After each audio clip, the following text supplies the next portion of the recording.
พระบาทสมเด็จพระเจ้าอยู่หัวทรงพระกรุณาโปรดเกล้าโปรดกระหม่อมเชิญพวงมาลาพระราชทานว่างหน้าหีบกำลังพลที่เสียชีวิตจากเหตุการณ์ความบ่สงบบริเวณชายแดนไทยกัมพูชาที่อำเภอหนองพอกจังหวัดร้อยเอ็ดครับเมื่อวันที่9ธันวาคม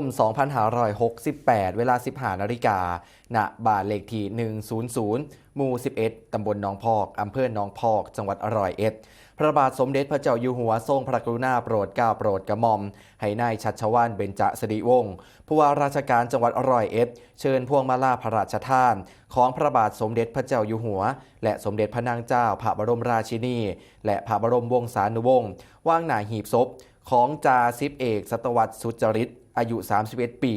สังกัดกองร้อยทหารม้าราดตระเวนที่ 6 กองพลทหารราบที่ 6 ซึ่งเสียชีวิตจากเหตุการณ์ความบ่สงบบริเวณชายแดนไทยกัมพูชา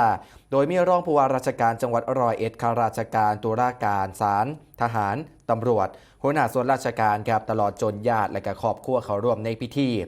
ในการนี้พระบาทสมเด็จพระเจ้าอยู่หัวทรงพระกรุณาโปรดเกล้าโปรดกระหม่อมให้พลตรีนัดศรีอินทร์รองแม่ทัพภาคที่ 2พิธีพระราชทานนำหลวงอาบศพเป็นกรณีพิเศษแก่จ่าสิบเอกสัตวัตรสุจริตเพื่อเชิดชูเกียรติและก็เป็นขวัญกำลังใจแก่ครอบครัวของวีรบุรุษทหารผู้กล้า